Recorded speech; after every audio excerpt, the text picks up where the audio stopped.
guys see the irony in that? His first bike was a Murray, and his last bike was a Murray. Yeah. He did a full circle, dude. He did 360, man. Yeah, I love it.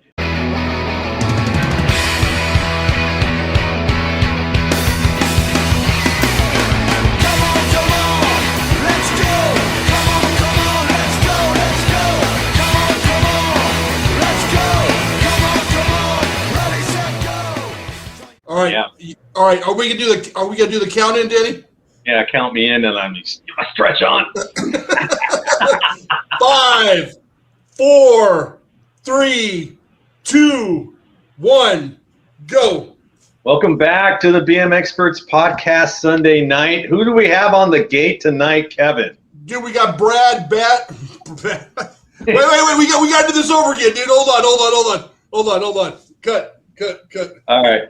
Bad Brad Birdwell. Dude, how did I fuck this up, dude? Okay. That is a twister, dude. I was saying it to myself before the show. Bad Brad Birdwell. I don't even know if Bad's his real nickname. Or did we just come up with that, or was that your real nickname, dude? Okay, that's the real thing. Do you want me to do it, Kevin?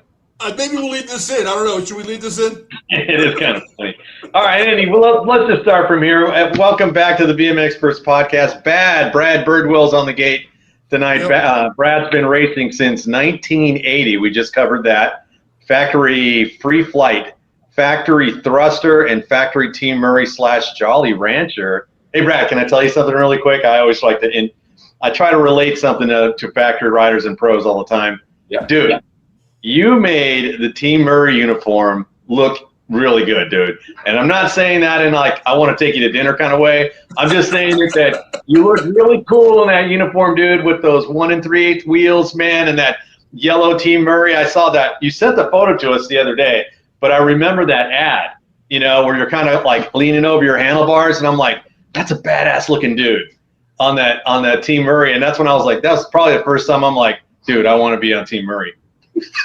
Dude, hey, did you notice that every picture that he sent, he was head down and you could barely see his eyes under his eyes? Yeah.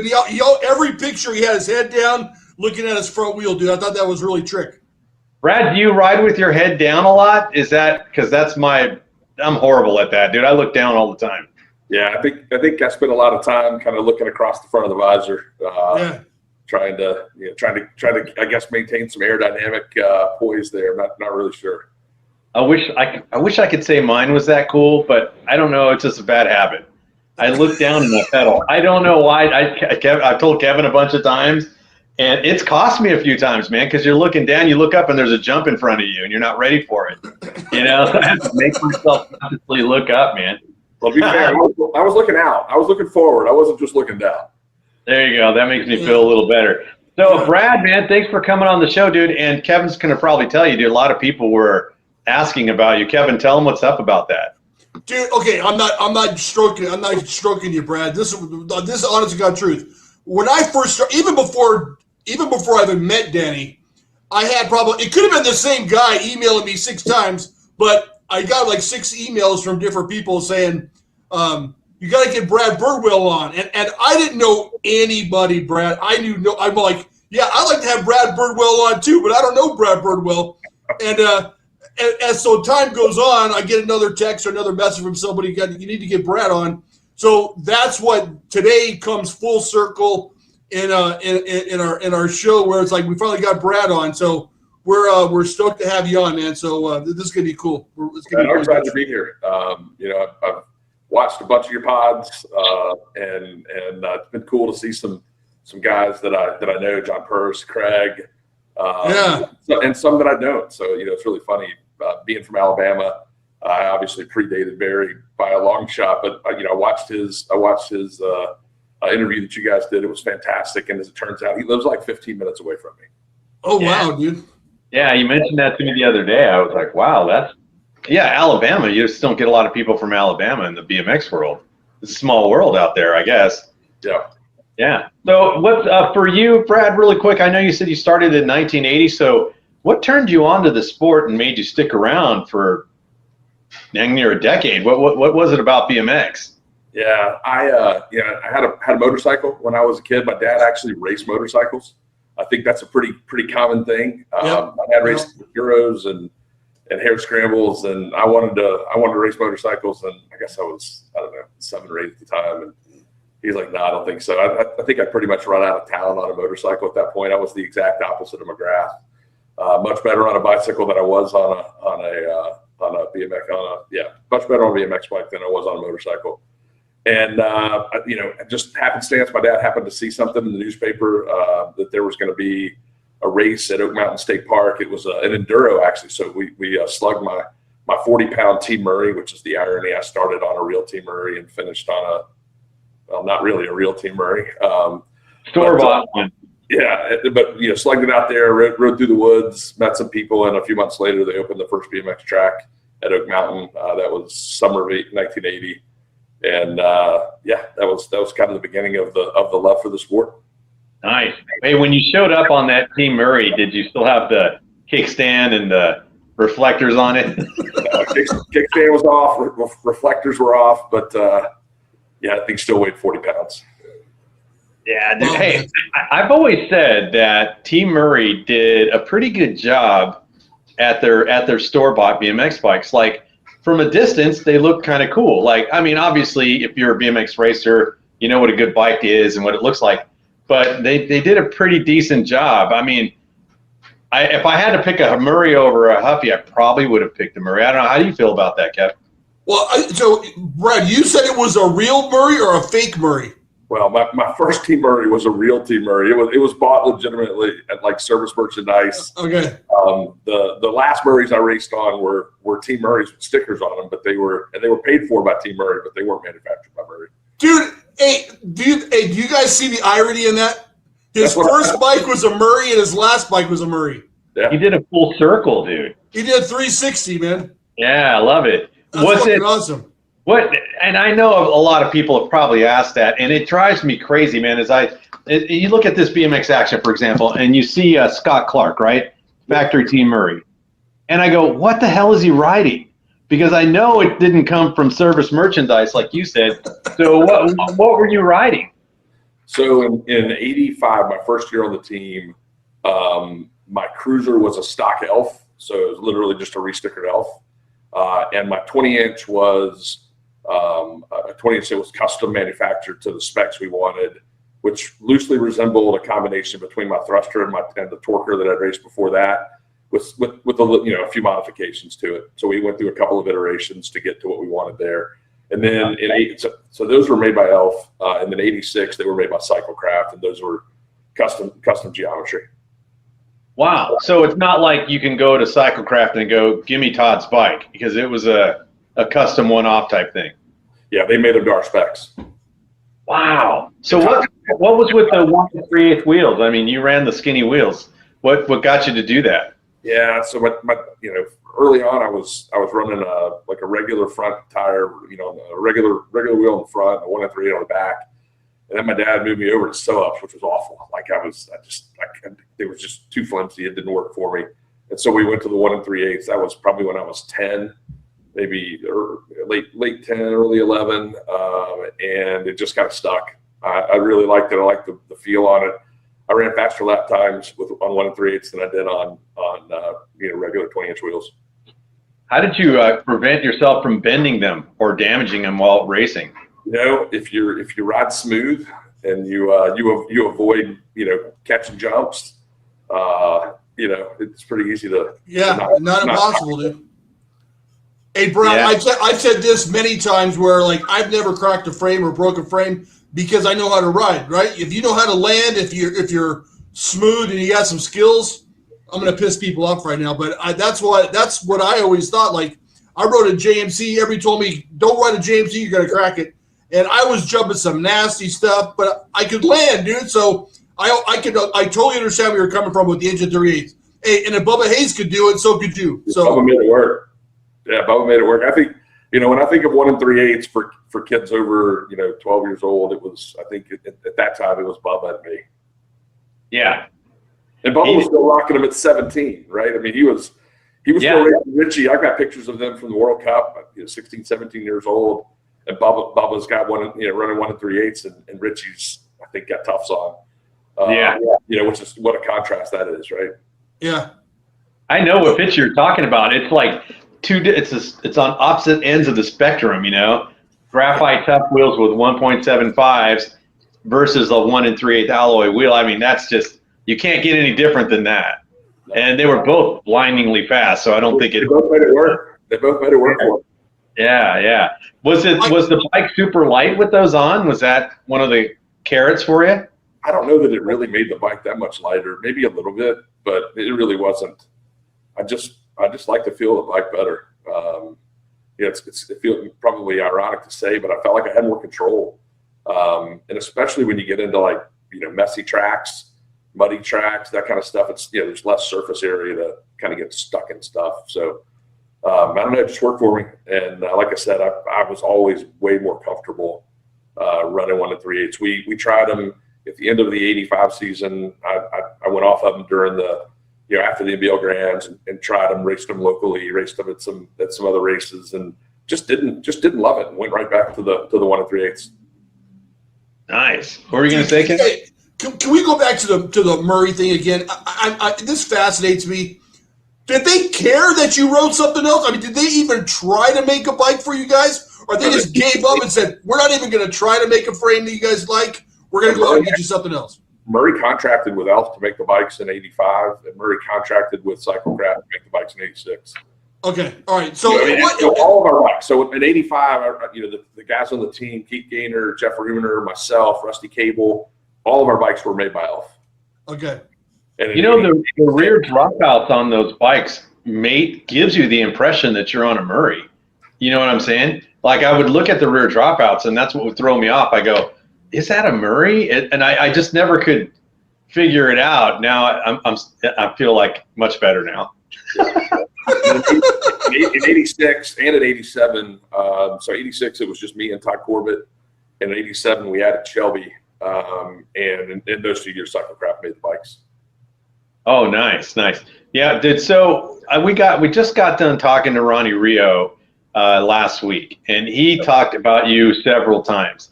Do you have some memories of some epic battles that you had with Ronnie? I do. One of the worst I can remember, actually. And I watched Ronnie's episode. I don't know if he shared with you or not, but Ronnie and I had dinner the Wednesday night before Dirty Fest.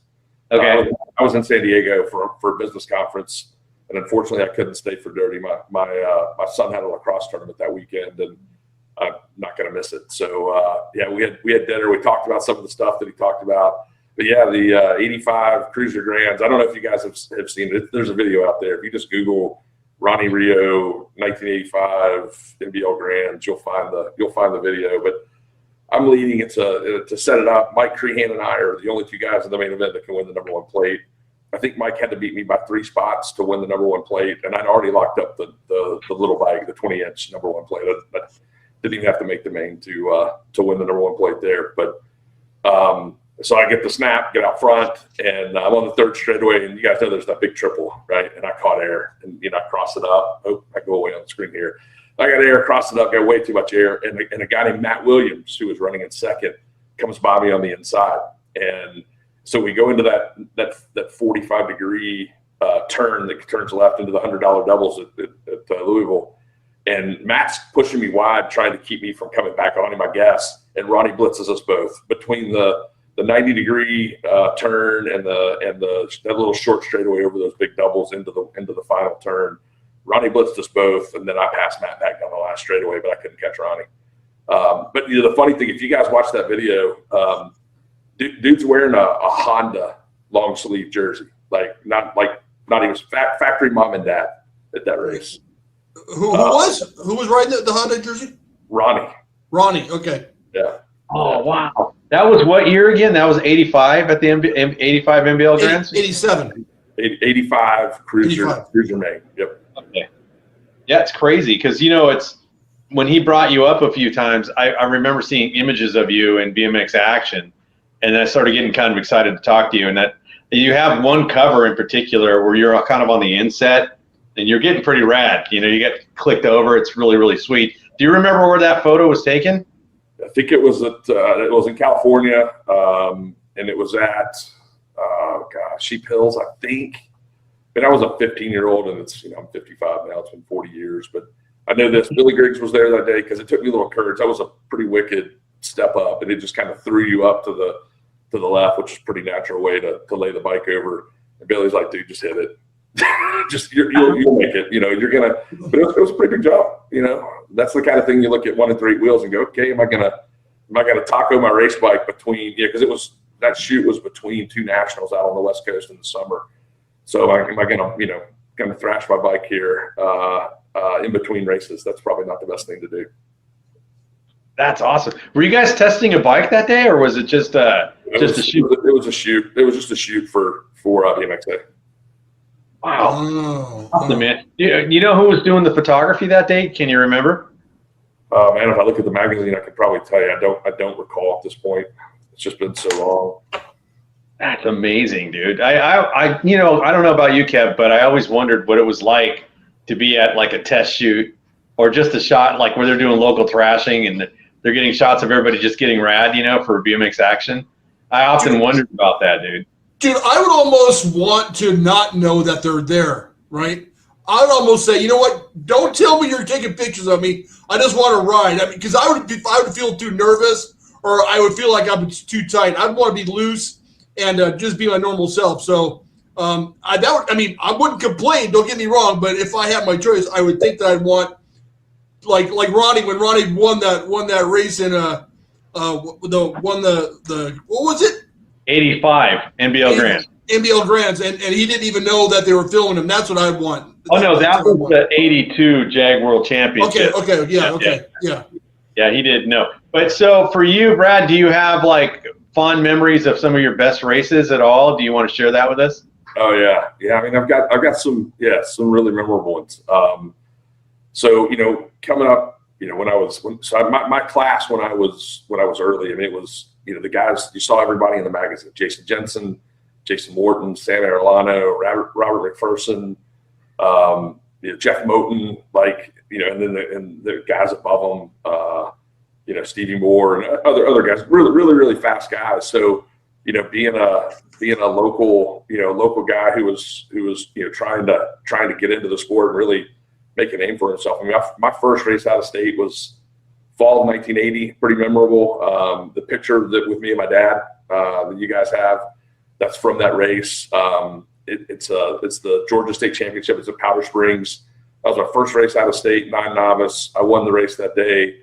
If you go look at the picture, one of the pictures I sent you guys, it's a profile kind of down the starting gate, 10-minute gate. Only time I've ever seen that, but 10-man starting gate, pretty cool. So that's a really memorable one, just because it was the first race out of state. It was, I think shortly after that, I got picked up by Free Flight. I'm not sure if you guys have ever heard the name John Cavacci. John was a legend early on, had battled some health issues. He passed away maybe, 10 or 12 years ago now. Is this right here? Not to interrupt you, Brett. Is that what you're talking about? Yeah. So count the front wheels. There's 10 of them. Holy crap, there is. Was that uncommon back, or was that more common then than? Only time I've ever seen it, or only time I ever recall seeing it. Let me say it that way. Where are you in this shot? I think my tires out front. Yellow helmet, yellow jersey, blue tires. Kind of middle of the picture, I think. You're in the yellow helmet? Yep. I think I see it with a little lightning bolt on the. Yeah, that's me. With the red blue elbow pads. Those things are cool. Awesome, man. Hey, right there, if you won that one, you could say I won a 10-man moto. I'm done. So that was memorable because it was really the first race out of state. It was pretty cool. First time I ever traveled to do it. Then we went to my first expert race was early 1981, Orlando NBL National, which I happened to win, which was pretty cool, pretty memorable. The next national, by the way, was in Memphis, and I raced a guy named Eddie Siegman. You guys might have heard of him. He blew me away, and I had no idea. He brought me back to earth really, really fast. So there's a bunch of them that rank up there, but probably the biggest race of the most memorable race of my career is the 1982 NBL Grands. And I sent that picture. It's a terrible photo. It's me in front, coming over a tabletop, the third straightaway at South Park. And I've got Jason Jensen, Jason Wharton, Jeff Moten, Sam Arellano, Monty Gray. Like you name a rider from that era that was a total. Yep, that's it. So that's the main event right there. And so we went into the main. There were two of us that had the chance to win the number one plate, and that was me and Jensen. And I had to beat him. I had to beat him by 2 spots. If I finished first, he had to finish third. I won. He finished second. There's a hell of a lesson that goes into that one too. The first race of the year that season was in Evansville, Indiana, and I was leading the main. And I sat down at the finish line and I got passed. Oh no! Oh man, that happened to me in Bakersfield, dude. And that was the difference. That was the difference between being number one that year and taking the number one plate from Jason and being number two. Wow. Wow. So memorable on a lot of levels there. But I'm really, to be honest, I'm really happy I didn't win the number one plate that year, because the next year was the year they changed the age scenarios for the NBL. So okay. 81, 82, you race the age you were as of January 1st. Okay. And then in 83, they changed it to race the age you are as of the day of the race. So now we bring a bunch of guys into the class who weren't there before. And I finished number 7 the following year. Went into the Grands, I think third, fell in the first moto. Probably should have been 3 or 4, but definitely wasn't number 1, number 2. I don't know how my ego would have taken losing the number 1 plate at that point in time. But Leon Williams, if you guys have probably heard of him, Factory GT from Oklahoma. The guy was absolute gas. He was so fast. Did you have a degree of were you intimidated to a certain point based on the names? Like if you hear a name like Jason Jensen and you're his age, did that kind of freak you out a little bit? Like he was already a superstar in the sport. He was an icon already. So funny story, Griffin, Georgia, my first year racing. So I'm still, I'm not nationally ranked at this point, although would be at the end of the season. The first time I meet Jason, I rode up to him, before the races, and I introduced myself, and I just kind of froze. And the only thing I could think of to tell him was, I think we're going to be a good race. And one of his teammates was sitting there, and they literally just laughed out loud. No. Yeah, absolutely. And I deserved it. So Jason won expert, I won open that weekend. So I guess it turned out to be okay. But seeing guys like Jason and Jason Wharton, who, the season before, I think it was the season before, went undefeated in the ABA and won the ABA number 1 plate, which I can't imagine, going through a full season in the ABA, even in 80, because it was in 81, not losing a race with that class. I mean, there were some really fast guys there. So yeah, it was a little intimidating. The 82 Grands, I draw Sam Arellano my motos, which Sam was all over the magazines, Factory JMC at the time. And again, I go in 15 points behind Jensen, needing to win all my motos and then beat him by, have somebody finish between me and him in the main to win the number 1 plate. And I draw Sam, and I'm like, anyway, I ended up winning all 3 motos. Wow. Yeah, it was. Yeah, I mean, I think I've always been really good, or I was always really good when I was the hunter, right? When I was the guy, the underdog, the person that you weren't expecting to win.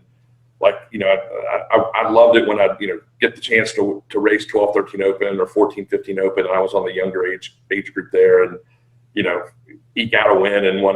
Most of the time you didn't, but it was really cool. It made it special when you were able to do it. Had you experienced the trophy dash at all, Brad, or was that still a thing? And so ABA had them, but, there was really no ABA race, no tracks anywhere near me. So I probably raced, 10 ABA races in my career, maybe.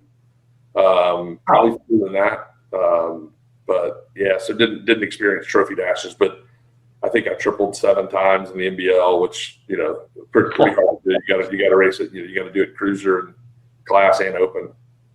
Danny, do you ever think that every time we interview somebody, everybody says NBL, And I was AB. I think you were ABA too, right?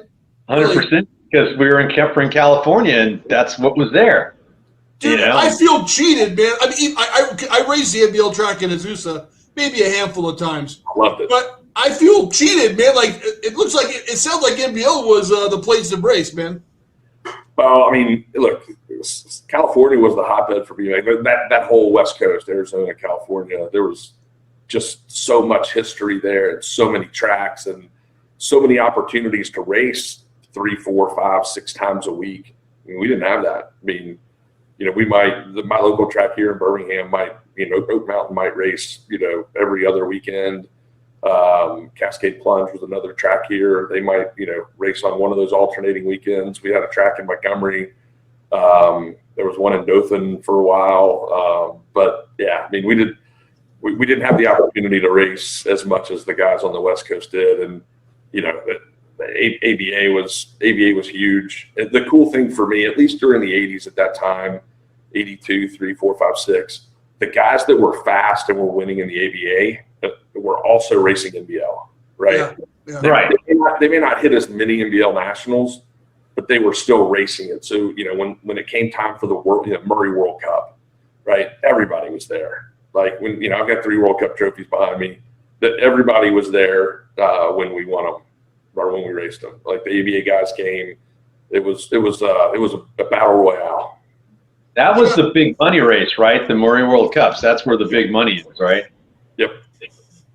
Dude, so so you're in Birmingham. You're going to your local races. I would assume you're going to local races. Are you getting exposed to these fast factory guys, or are you only lining up with these guys when you go to a big race or a national?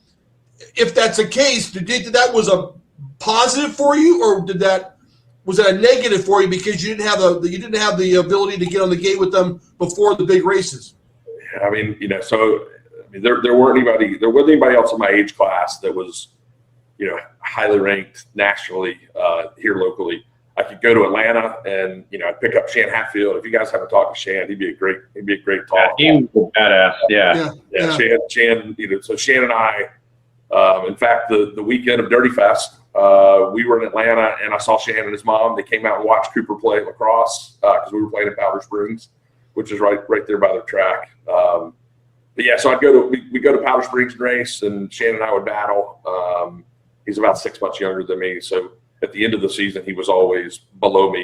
He was a year under me, but we get some battles in. But yeah, I mean, most of it was just, you know, when you get to a big race, you get to a national, you get to tie off with those guys. Now I will tell you this: there were fast guys everywhere. I got beat by guys. You go up to the Northeast and you line up, and you know there's a guy in front of you in the first turn. It's like, whoa, man, who is this? You know, number 97G is in front of me right now. Who is that? You know. Do you think it was a positive thing? Do you think it was a negative thing, or do you think it didn't matter?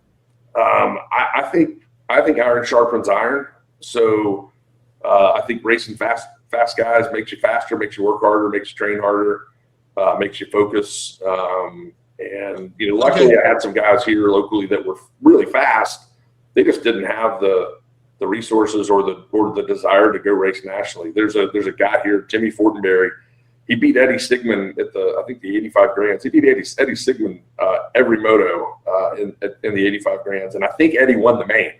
So I mean, there were fast guys. There were fast guys everywhere. But yeah, I mean, you know, the last 4 or 5 years, last 4 years, the 2 years on Thruster, 2 years on Murray. I mean, we raced 15 to 20 nationals plus per year, so it was a lot of time. Yeah, a lot of time on the road. You know, we had talked with Doug Davis not long ago, and I threw a question his way, and I said, you know, you're a national rider, Brad. So was Doug. So you guys were in the show basically, and guys like Kevin and I are in locals. And so when you show up to like a local track, do you feel like the local hot shoes coming after you? Because Brad Birdwell's here. I'm going to beat this dude. Did you ever have that sort of sense when you would show up locally? Well, I mean, you know, I raced locally here at Birmingham and Montgomery, and we go to Atlanta. So as I, we get later in my racing career, that became a little less common to go to Atlanta to race locally, just because we were racing so much nationally. But I think everywhere I went, as soon as you put a low number on the plate, it didn't matter if number 1, number 2, number 3. Anywhere you go, people see a national number, and it automatically makes them, want to beat you that much more, right? They're trying to prove themselves. And most of these kids at the time, they were there because they had a chance. They had some belief. They had some gumption. I lost some races that to guys like I said, look up number 97 G's in front of you, and it's like, man, who is this? I know you guys have Mike Crehan set up to come on later. Yeah. I got some good Crehan stories because he came in later in my career, and the guy was an absolute beast. But I think anytime you show up at a local race with a factory sponsor, anybody there that's in your class wants to beat you. I got to tell you, even if a factory guy showed up to our track, they couldn't even do gate practice peacefully because everybody wanted to line up with them. You know what I'm saying? Like, oh yeah, so-and-so's here. And I think it was Justin Green showed up one time, and he was on factory Diamondback. Diamondback, yeah. Yeah, and everybody wanted to jump on the gate with that dude. And he was younger than me, and I wanted to get on the gate with him. I'm like, get this Diamondback dude. But there was no way. He was lightning fast. And everybody was like, oh, man, I know all these kids are shitting in their pants because they got to race Justin tonight. And he actually raced, which I thought was really cool because I think one of the things that the sport's kind of missing is sometimes the name is so big, they show up to a local, they do gates, and then they load up the car and go home. Yeah, oh, you didn't race. Why didn't you race? Like, what do you think that is, Brad? Is it mainly just for practice, or you don't want to risk injury, or what do you think it is? Wasn't that way when I was racing, man. You showed up at the track to race. And that's one of the things, too, by the way, that I really liked about the NBL. I like racing my bicycle. The single transfer system, didn't really get me that excited because you win a moto and then you sit around the rest of the day. And especially if you're at a big race where it's, motos on one day and, you're racing qualifiers and mains the next day, not a lot to it.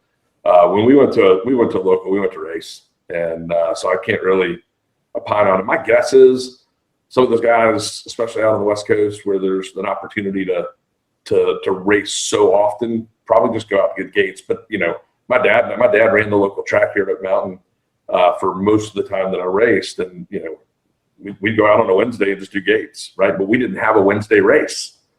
Okay. Yeah. So, we only raced on the weekends. There's no, even during the summer, no weeknight racing around here. Just wasn't in the cards. Wasn't that big. That's Danny. Oh, go ahead. Go ahead. Did you hear what he said? I thought that was a very poignant point.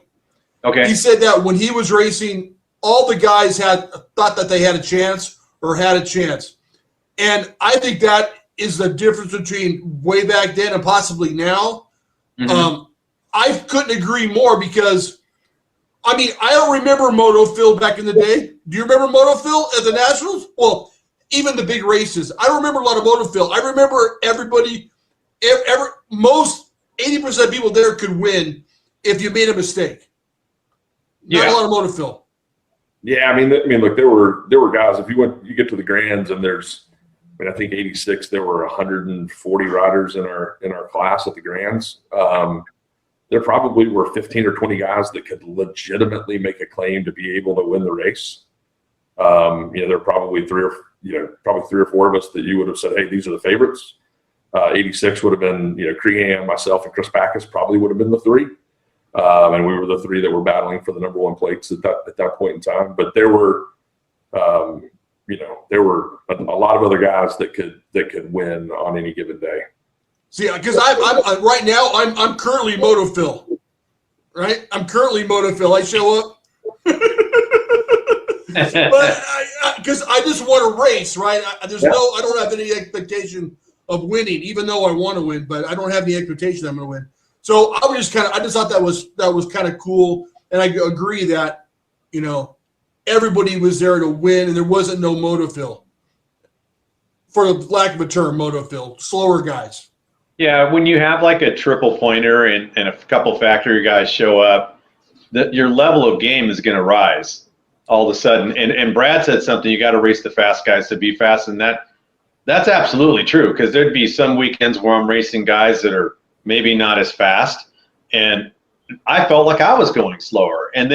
But then put me in the mix with older experts and I'm chasing them. I'm not winning, but I felt like I was going faster.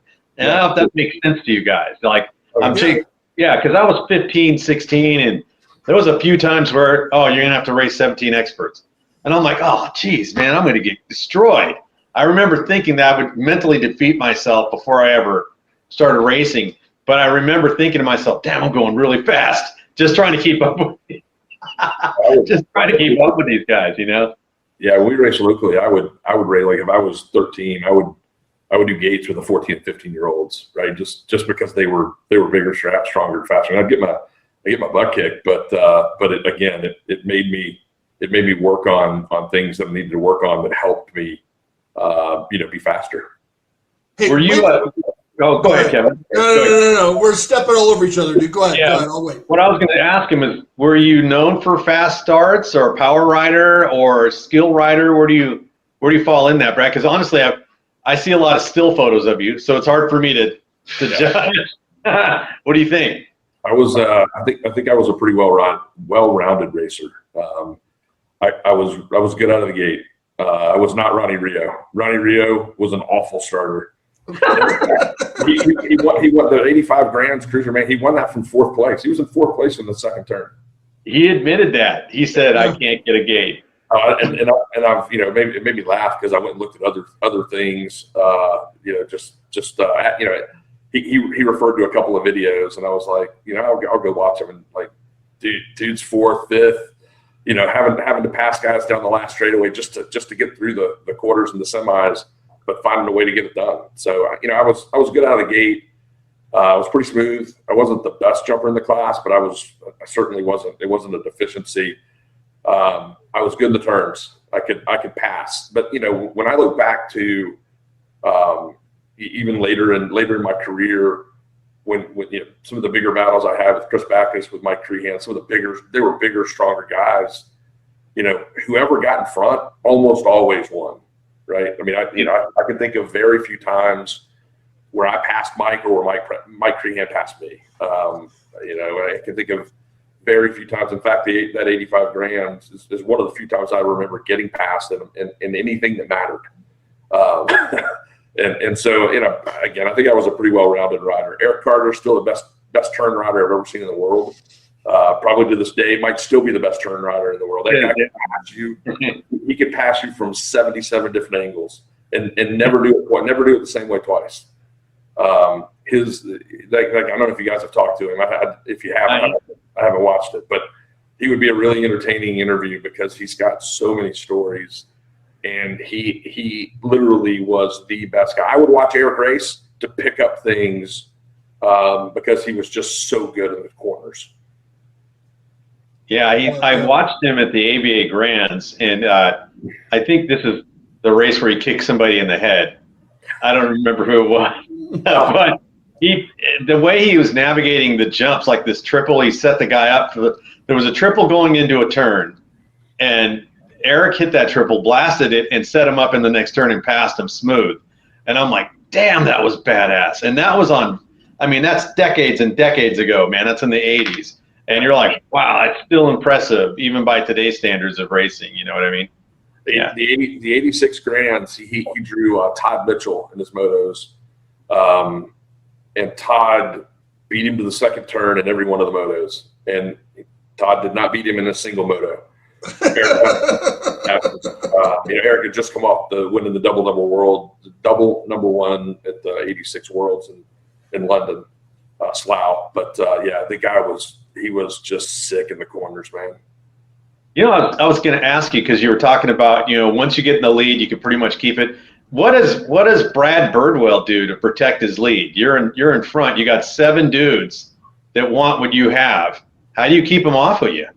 Keep charging. Again, I wasn't 80. I was small in 83. When I went on to thruster, and started racing. So I guess actually 84 when I started racing cruiser class. like I was one of the smallest guys on the cruiser bike. I was racing a guy named Jason Bruton. Jason at 13 years old he was as big as Doug Davis was at that. He raced for Diamondback. Guy was 5'9", 5'10", 180 pounds, 190 pounds, mustache, just a monster. And he was, I was probably 5'4", 5'5". I mean, he was, we looked like Mutt and Jeff out there. But that guy was really, really fast. But now I was, I was pretty strong. I had really strong legs and I mean, I didn't ride a wide bike. I would, didn't wreck people. I can only think of 2 times in my career where I put somebody on the ground intentionally. And I'm happy to talk about them. They're funny stories, but no, I don't. Dude, hey, the guys at the top of the class were all very comparable in speed, and whoever got the good start or whoever was able to maybe had a section dial where they were a little quicker or a little better through a corner where they could make a move and then take the line away. That's ultimately who ended up winning the races.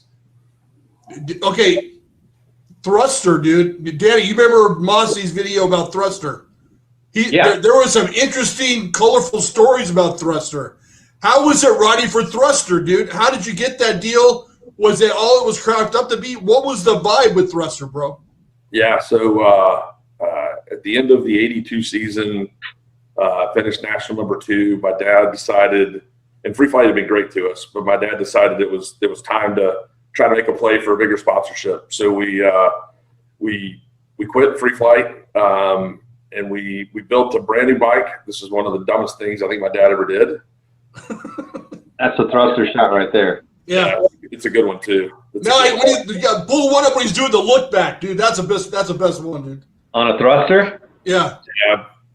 So my dad we get a JMC bike, frame and fork, put it together, take it to the ABA Grands. Yeah. I like that one. Take it to the ABA Grands, and guys, I barely made it out of motos. Like the angle on that bike was so different than the Torker. Wow. It was awful. Like we went home, I didn't make the main. It was terrible.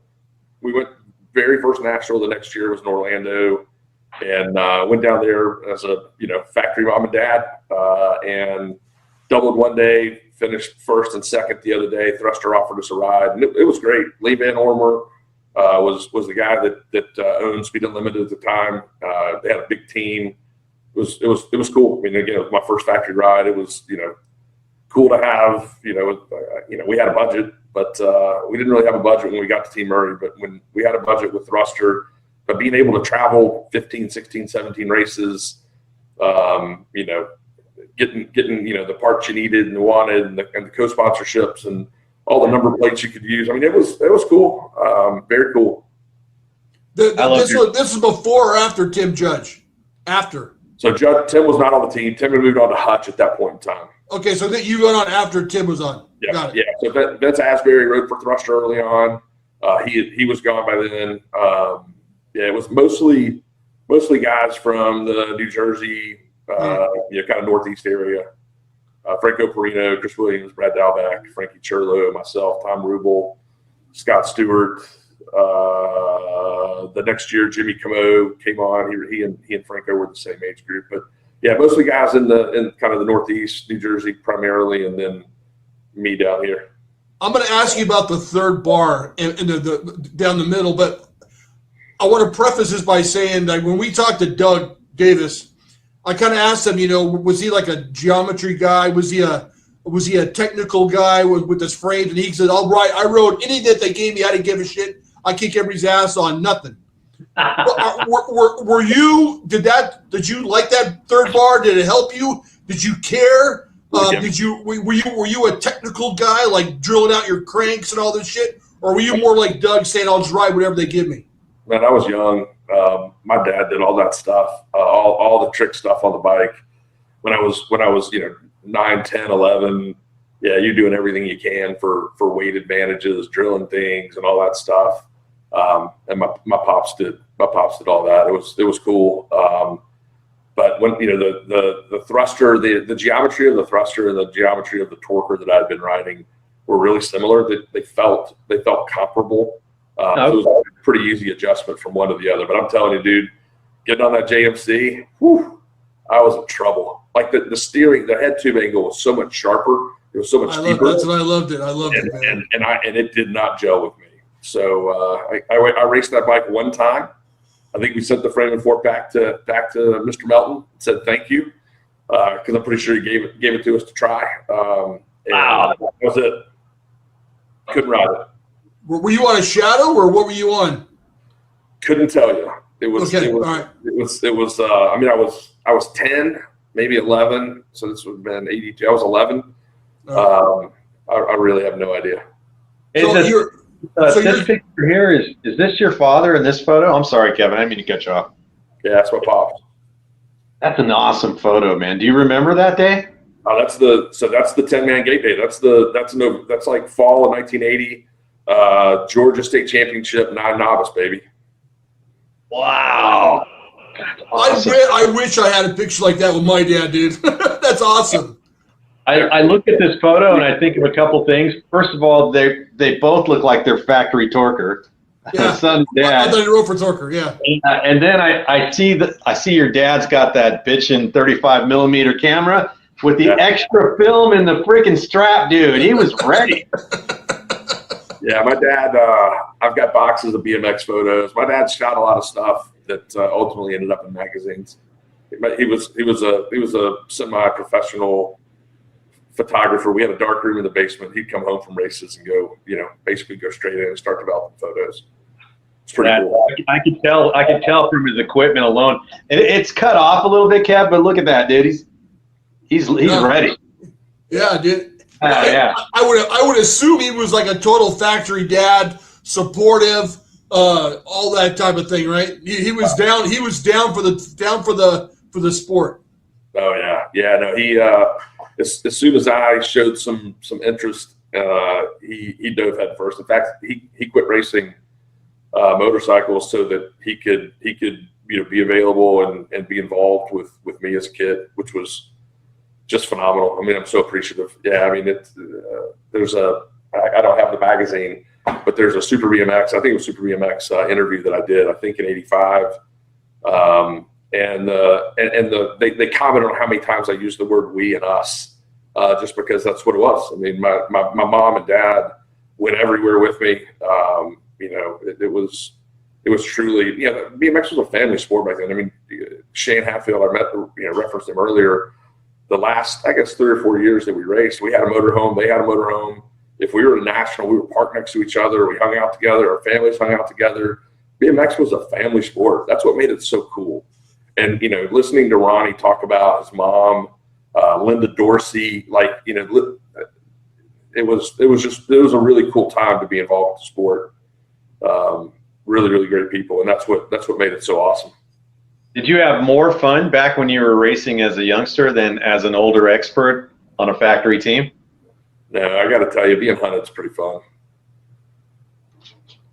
Yeah, because the way you're describing it, it sounds like you just had a great time.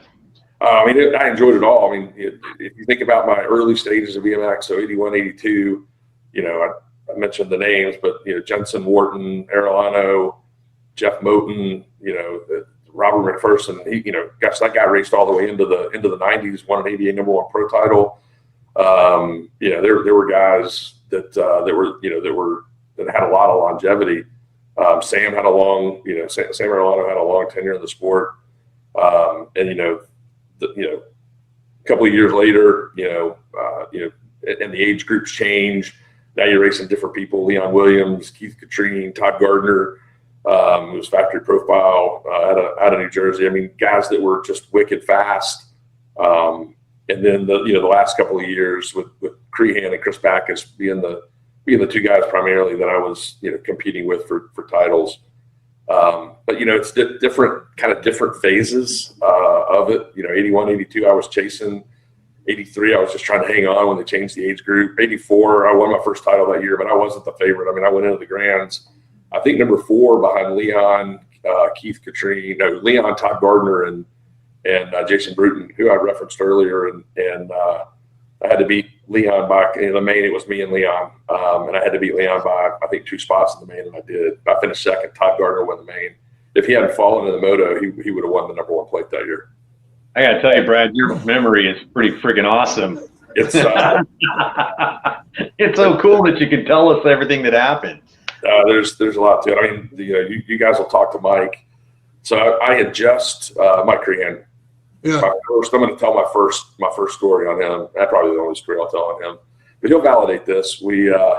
So I just won the number one plate. It's the beginning of the '85 season, but it's late '84. So there's a race in North Carolina somewhere outdoors, and it just all of a sudden gets cold. But I look up in the motos, first moto and cruiser. I get a good start, get out front, go into the last turn, and I get absolutely punted by this guy named Mike Crehan, who I'd never seen before, never raced him, didn't know who he was.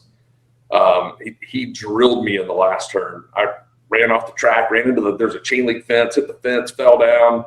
I'm like, all right, okay. See how this is going to go. So the next moto I won.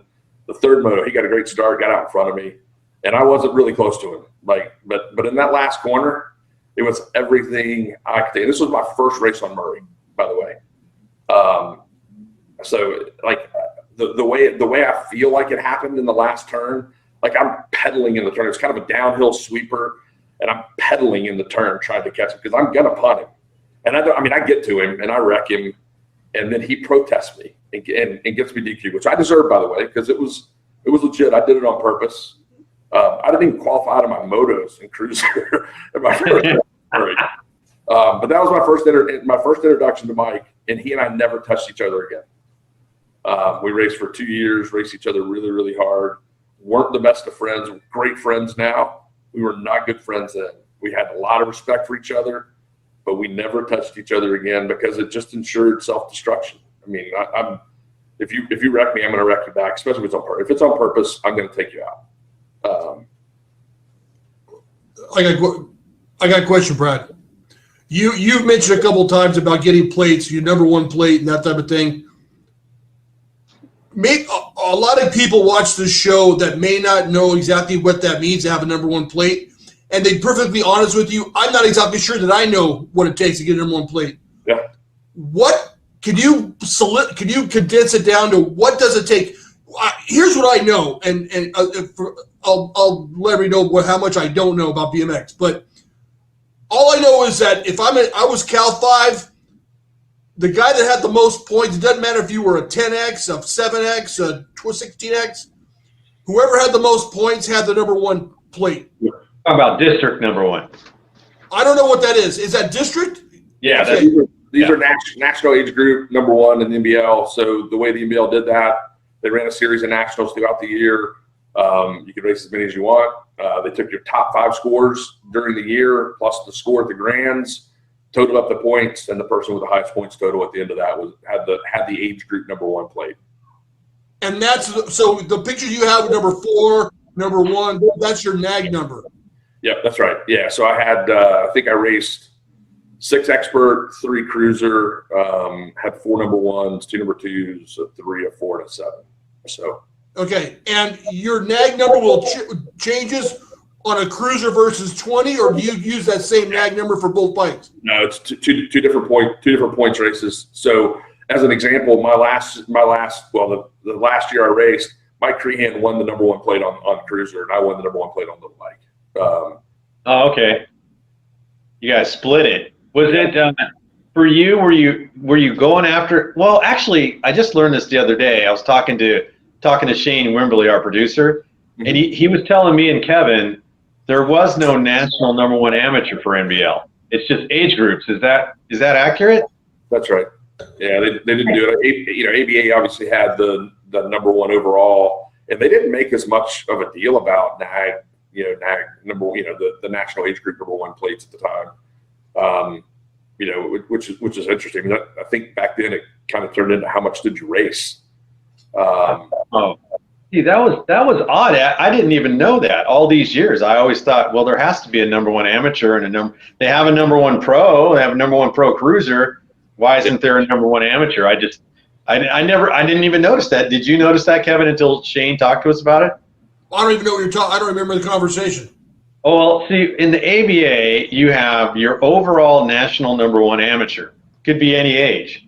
But a lot of times it depends on the rider count in your group that's going to help you get those points. Yep. But in the NBL, it's just you can win the title for your age group, not overall as an amateur. And I didn't know that. Okay, but how come the number one amateur in ABA is always 16x, 17x? How come there's never an amateur that's 14x or 13x? It happens. They're bigger, right? There's more. But if it's based on points or racing wins, theoretically, couldn't it be a 10 or 11 or 12-year-old, or no? Am I getting it wrong? Well, rider count makes the difference, Kev. So the bigger the class, the better chance you have. Yeah, I know Jason Wharton won it in '81. I believe it was '81, in the year he went undefeated. Wow. But I don't know. Yeah, I mean that's insane, right? To think he won every ABA race that he raced that year. He was factory Diamondback, is that right? Jason Wharton? Yeah, he was fast, man. So, yeah, can you imagine that, Kevin? You do not lose a national an entire season? What are the odds of that, dude? I don't think anybody's ever repeated that, right? But that's not what Brad said. He didn't win. He didn't lose one race. Period. Right? Well, he won every main event that he in the ABA that year that he raced. Local, double pointer, triple pointer, whatever. It doesn't matter. The way the ABA does it, so you've got your district points, and again, I'm not an expert because I didn't race a lot of it, but their national numbers only, the points you got racing the national events were the only thing that went into that. So your Wednesday night race at Chandler didn't have anything to do with the national rankings, the national events that they ran, the Winter Nationals, their entire series. Ultimately was those were the races that counted towards the number one overall amateur. Hey, Brad, can you imagine this? You're in second place. You're behind Jason Wharton. You're at the ABA Grands. The dude hasn't dropped a loss the entire year. You got a chance to pass him. Does Brad take that pass, or do you go, I don't want to mess up this dude's record? Oh, that's an awesome question, man. Yeah. That's an awesome question. I'm not going to wreck him, but I'm going to do everything I can to get by him. You would try to get by him, though? Heck yeah. I want to say I was the only guy that beat the guy that year. I don't know, Kev. What do you think, dude? Would you take that move? I'd like to say that I wouldn't, but I would, man. I would have wrecked him. You would have wrecked? I wouldn't wreck him. I mean, if I couldn't pass him clean, I wouldn't take him out. But you're right. Yeah, I'm trying to be funny. No, I wouldn't wreck, but I would definitely try to pass him if I could. Yeah. Oh, yeah. Yeah. I like it. It sounds very magnanimous, right? Like, I'll let him do his thing. I'll let him get it, but no, I wouldn't do it. Yeah. What about you, Danny? Would you let him go, or would you pass him? Well, let's see. If I have no title on the line, so let's just say I find myself in second place at the ABA Grands, and I'm behind the undefeated dude, and I could pass. I'd probably pass him just because I wasn't paying attention. Like, I didn't know he was undefeated. I'm just going to try to pass him. Hey, you know what? This is not a BMX reference, but when I was playing baseball, man, I made this huge mistake. And we had this kid on our team. He was an ace pitcher. His name was Mike. I don't remember his last name. He had a no-hitter going. And in baseball, you're not supposed to talk about it if he's got a no-hitter going. I didn't. So I didn't know he had a no-hitter going. Nobody was talking about it. We were in the fifth inning. We only played 6 innings back then. And I was playing center field, and I let a fly ball drop on one hop, picked it up, and threw it to second like normal. Everybody was like booing me and yelling at me, and I'm like, oh, man. What happened? It was just a routine play, They're like, and I came in the dugout. He was yelling at me, dude. I can't believe you didn't try to get that. You blew my no-hitter. His dad was yelling at me, dude, from the freaking bleachers. He goes, just take him out of the game. He doesn't care, blah, blah, blah. And I'm like, what happened? I honestly did not know. So, right there. Yeah, dude. So maybe I would have tried to pass him. Dude, we need to ask that question to every guest that comes on. Would you pass the undefeated guy? We already know Brad would. I hold on. Now I'm not sure I could, but I'd give it a run. I'd give it a run. Right. I had heard a story about Bubba Harris. Bubba turns pro at 16, right? And I mean, you're already done, Brad, at this point. This is probably late 90s, I guess. So he turns pro at 16, and he's in a race with AA pros, and he's passing guys in the last straightaway. And a pro went up. I don't know which pro it was, but it went up to his dad and said, "Hey, in pro we don't pass each other in the last straight." And his dad told him, "Bubba's going to pass you in the last straight." I thought it was badass when I heard that story, man. Was there any sort of, as you know, at your level, Brad, you know, at being at the top of your game in the amateur ranks, was there a certain protocol like that? Or did you guys just say, whatever, a win's a win, we're just going to go for it? What do you think? There was no protocol. The protocol was try to beat the guy, you know, that you're racing every single time you're racing. You know, there wasn't any you know, don't pass that guy on the last straight. Now we're gonna get after it. Even as a factory rider, your team manager, did they have any discussion with you regarding proper rider etiquette and things like that, or did they just encourage you to go for it? Well, I mean, you know, there's a difference between going for it and you know, racing hard and clean and stepping over the line and not representing the brand the way that it needs to be represented. So yeah, I mean, thruster and then, you know, when I got on Team Murray, Jeff Botima was the team manager that year. I mean, there were definitely, you know, expectations that were outlined in terms of how you're going to behave, how you're going to represent the brand that you're racing for, what you represent. It's bigger than you. You know, win with class, lose with dignity, and give 100%. But yeah, there definitely were expectations, but there was. Yeah, I heard Ronnie talk about, you know, being ordered not to beat one of his teammates. Yeah. So I never had a teammate that was the same age as me that I raced in a points paying class. So I never had to deal with that. But I would have done the same thing Ronnie did, man. I'm not laying down for anybody. Yeah. Hey, Danny, who did we talk to where they said that they had to maintain a certain grade point average? Was that Doug or was that somebody else? That was Doug. I've still got my Murray contract. Yeah, I've got my Murray contract. It requires me to maintain grades. Like it was something stupid, like a 2.5 or something. But it required that, you know, you carry on you handle your affairs both at home and, you know, because racing was a privilege. My mom was a school teacher. My dad owned a construction company. But look, if the grades fell, you know, there was racing was a privilege. It was something you got to do, not something you had to do. And if you didn't take care of your things at home, you didn't get to do it. Started with the parents, but yeah, Murray had some requirements in there as well. Hey, did amateurs get contingencies like the pros, Danny or Brad, or no? So I did not have contingencies when I was with Thruster. When I went to Murray, you know, the year before I went to Murray, they had a huge team. Scott Clark, Anthony Sewell, Ruminer, Keith Gaynor, Mike Horton, Rusty Cable. And because most of those guys were pros, they were paying them. So they, you know, Murray had a really, really great contingency program that they put money into a scholarship fund. So they couldn't pay us directly. But yeah, they had money they put away in the scholarship fund, paid for most of my college education, most of my undergraduate degree, which was really cool, much appreciated. Thanks, Team Murray. But yeah, there was a certain amount that went in for every race win, finishing second, national wins, not local races, but national win, second, third, national titles, world titles, the big races, World Cup wins, Grand National wins, that kind of stuff. There were kickers on that. But yeah, no, it was great. I put a bunch of money in the bank. What about magazine coverage? You make in the magazine, you get money too, or no?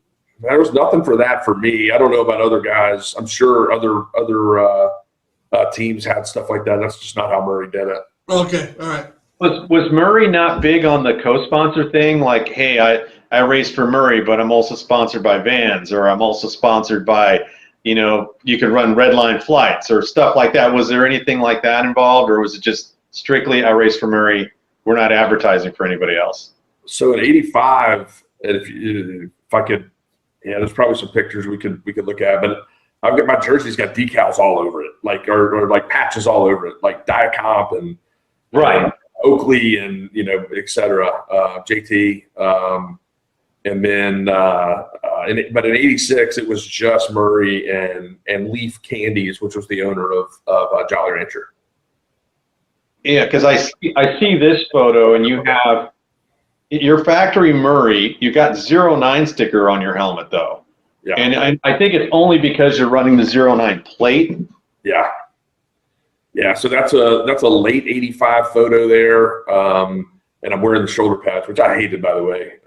JT was a co-sponsor of the factory team. We rode their helmets, obviously rode the shoulder pads and leathers, gloves, that kind of stuff. But the early '85, my jersey probably had 10 patches on it. That's a late '85 picture, and the shoulder pads would have covered it up. And you can see we moved the logo down lower. Is that the same era? That's the same year. Yeah. So the easy way to tell '85, '86 for me, '85 is going to be the kind of the regular Murray colors, the not fluorescent. If you get to the '86, you see the jersey behind me and the helmet.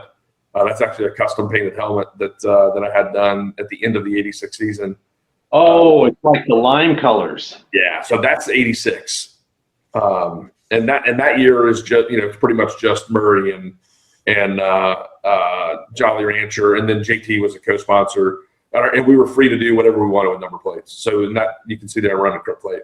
Yeah, you got a crew plate on there. Mike Rodriguez would love that. You got Mike was I had a little bounty program with Mike. Got a little cash under the table there for that. Hopefully that didn't violate my you look supermoto in this photo. Yeah. I love it. Hey, how did you feel about that JT open face helmet like that? I heard Mike Miranda say it was heavy. Was it heavy? That's an understatement. You want to know what was heavier than that? What's that version. Oh, the full face one? Yeah. So if there's I sent you guys a picture. I think I've got number 8 on my plate. It's from the '86 Worlds, and I'm wearing a full face helmet. That thing was a tank, man. Yeah, I'm wearing a full face helmet right there. Golly. Hey, that's the one with Craig Reynolds, right? That one right there that's Frank Chevretin or something like that from. Okay, all right. Yeah, that's the '86 Worlds from London or Slough, England. This is the shot I was talking about, Kevin, in the early part of the interview. Do you remember going in the studio to take this photo? I do. Yeah, we flew to Chicago, Illinois, for the ad agency to put it all together. Yeah, it's me and TC, obviously, with Mark Darnell and what's the other guy's name? Tom. Yep. Yeah, cool stuff. Yeah, it was cool. I remember that photo, dude. That's the one I was talking about. I'm like, dang, that's pretty badass. that is a pretty good Murray hat. I'll give you that. That was pretty good. Did you get all the Jolly Ranchers you could take? Oh man, the stuff came by the boxes, man. We would take boxes and boxes and boxes of Jolly Ranchers to races and give them away. Made our pets pretty popular. I love that. Kids probably loved your house on Halloween. Like, this guy's all the Jolly Ranchers. I took them to school too, man. I gave them away, sold them. I don't know. Probably shouldn't say that, but yeah, no. We had boxes and boxes and boxes and boxes of candy. You sent us a photo. They throw in like the Senna sticks, the long cinnamon sticks. Yeah. Were those hot? Those were kind of hot, weren't they? Yeah, they had a little kick to them. Yeah. You sent us this this article. It says Pros of the Future. Okay, you are. It looks like you're on. Are you in this? Yeah, so I'm in a thruster uniform there. Even though I was racing for Team Murray at the time, they used a thruster picture. Me and Brent Romero are in the same photo, Yeah, because I see Doug Davis, Mike King, Billy Griggs, Eric Carter, and then It says his name in there. yeah, here it is, Brad. There you are, Brad. They got you right next to Brent. Yep. That's me. Yeah, so it's funny. That's like an 85 magazine, and they put a thruster picture in there, even though I was racing for Murray at the time. Yeah, pros of the future. So what happened with this? Did you retired as an amateur, correct, or did you ever turn pro? No, I never turned pro. I raced through the 86 season and had a really bad wreck in October of 86 at a state race. Ruptured my spleen, broke my collarbone, broke a couple ribs, really bad concussion. Spent 16 days in the hospital, and they did not take my spleen out. They wanted to keep it, which thankfully I was able to do. But I raced one more time after that. I went to I think it was the Plato Nationals in February of 87. Raced there, raced on Saturday, and I was like, I'd been released from the doctors to start riding again because I was under no workout, no riding, no nothing until like early February. Went up there a couple weeks later, and I was so out of shape. I think I won one class, finished 7th or 8th in the other one, and that was it. We went home on Sunday. Didn't race on Sunday. That was it. Well, so the injury basically ended the career for you. Is that fair to say? What it did was gave me a chance to be a normal student. Like, we raced, we traveled. I mean, every weekend, I called my dad on the way to Rock Hill, South Carolina for my son's lacrosse tournament back in late May. And I called him just to say, thanks. I don't know how you did this all the time. Right. Cause my dad, I mean, if I was racing, my dad was almost always there. Like he'd take the RV, we'd leave on Thursday night, be wherever we need to be on Friday to practice, race Saturday, race Sunday, pack up. If we're in Orlando and we're coming home, I mean, Dad would just get behind the wheel of the RV and, Dad had it back. And I don't know how he did it. It was, very thankful, very grateful for all the sacrifices. But yeah, it was really good times. But so I asked Ronnie this question, and what year was it when you finished riding? 88 or 87? Early 87 was my last race. Yeah, 86 was the last year that I completed. Had to be about 17, right? I was 15. Oh, you were 15. You're a little younger than I am. So if you would have went on, let's say you turned pro at 18, that seems about the time people turned pro back in the 80s.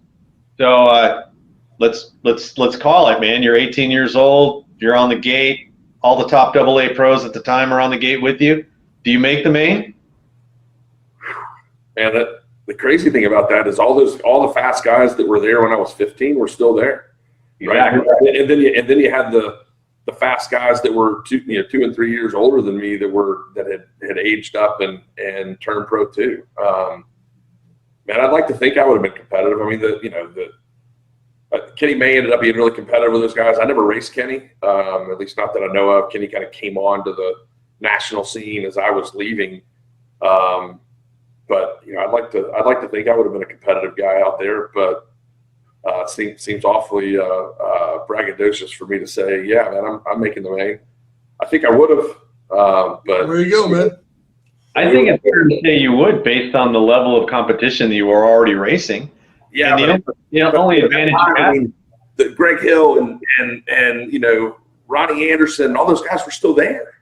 Yeah. So, I mean, Pete and Gary Ellis and Eric Roop and all these guys that were winning national titles when I was 14 were still in that class when I was 18, plus Eric Carter, Matt Hayden, Todd Corbett, Jameson Hindler, Mikey King, like Doug Davis, who had a brief pro career, Billy Griggs, That leads to my next question. Like, all these legends that you just named effortlessly off the top of your head, do you have any regret that you didn't get to line up with these guys, especially somebody like a Greg Hill, Ronnie Anderson, Pete Lonkarovich, Gary Ellis, absolute GOAT? You ever look at that and go, man, I never got a chance to test myself against those guys? Does that ever roll around in your mind? Does that bother you a little bit? Not really. When I left BMX, I moved on. I think I went to one more BMX race after I quit. There was a national in Montgomery in 1989, and I went down there just to like see Shan Hatfield and see some of my buddies that were still racing at the time. But it was funny when I still kind of remember driving down there thinking, God, how am I going to feel when I get there? Right? Like, what am I going to feel? I felt nothing. Like no regrets then, Brad. That's good. That's really good. I mean, I went on to play baseball and football. I was saying I was a mediocre baseball player might be giving me too much credit. But I was a pretty good football player. I went to Troy State on scholarship to play football back in the day, and then decided I didn't want to do that either. So I just transferred to Auburn and went to school and had a good time. But now I really didn't have any regrets. And you never came back not once. No, I actually had a couple of opportunities at the end of the '87 season. There were a couple of factory teams that reached out and asked if I was interested and given any thought, if I'd been staying in shape and riding at all. I mean, guys, to be honest, when I quit in '87, I mean, we sold, donated, got rid of literally everything. I didn't even have a BMX bike at that point in time. You said something, I got to be a regular guy. When you step back into high school at 15, you're only like a sophomore. So right. you still have a whole lot of high school ahead of you. So maybe that's why you didn't regret it. Hey, I got to do the girls, the football, the proms, the dances, all that stuff. You got to experience all that, because I heard Connor Fields in an interview one time saying I didn't get to do any of that. Yeah. I basically skipped that whole portion of my life because I was so focused on my BMX career. So maybe it was a good decision. Maybe. It worked out. I mean, here's what I knew. I wasn't, you look at guys who were in my class, maybe a little younger than me or maybe a little older than me. I mean, the guys who were successful pretty much all moved west, moved to California, probably had some legendary times and stories. But that wasn't what I wanted to do. Like I visited California. I loved going out there. I loved racing out there. But man, I'm a simple kid from Alabama. I didn't really have an interest in moving to California. It wasn't really my speed. So I love racing my bike, and I'm so grateful, so thankful that I had the opportunity to do it. It was great from a family perspective because again, my mom and dad were with me all the time. It probably kept me out of trouble that I would have gotten in if I hadn't had the sport. And made so many, literally lifelong friends that, guys you race, guys that were younger than you, guys that were older than you. It was really cool. But, when I was done, I was done. No conversations with dad over dinner some nights going, what do you think, Brad? What do you think you could have done if we would have just kept going just a little longer? No, nothing like that, huh? No, my dad was, like I said, super supportive. And when I was done, he was, there was no pressure, nothing at all to, reconsider the thought, are you sure you want to do this? Why? And I've got no reason to believe, by the way, I wouldn't want a fourth little bike number one plate after looking at the points totals for the '87 season. They were, I think Barry McManus may have won that one, and he was so far off of perfect. Like I don't know how I wouldn't have won that one too, but that's the only thing. The biggest regret for me, the biggest thing that I didn't accomplish that I wish I had is I didn't win the world championship. I won multiple World Cup events, but I never won the Worlds. '86 was a year I think I should have. I just was blazing fast, but had some bad luck in my 20-inch semi and then in the main on cruiser.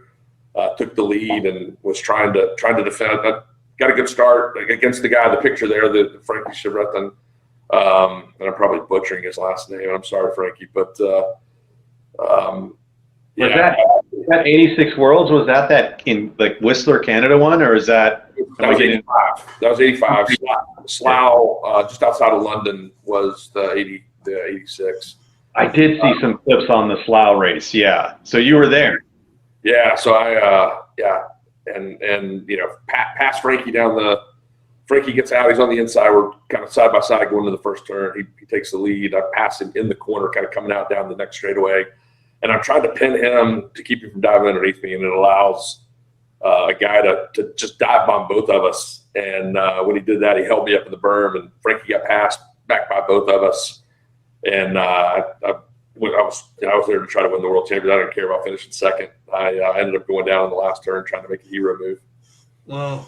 I'd rather say I was number 8 than number 2. Just got to be honest with you.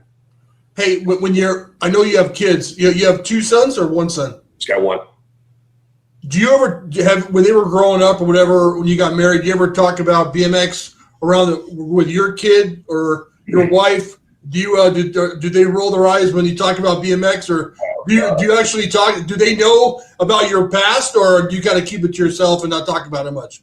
No, my wife and I actually went to elementary school together. Went to different middle schools, different high schools. We've known each other for a long, long time. Started dating in college, but so she knew a little bit about it back then. But it's she's got some funny stories. She hazed me for doing this. She's like, "You're going back to try to relive your glory days." I'm like, "No, I'm talking about things that were really cool that I got to do at a time, and for some reason, people think it's interesting to talk about." It is, man.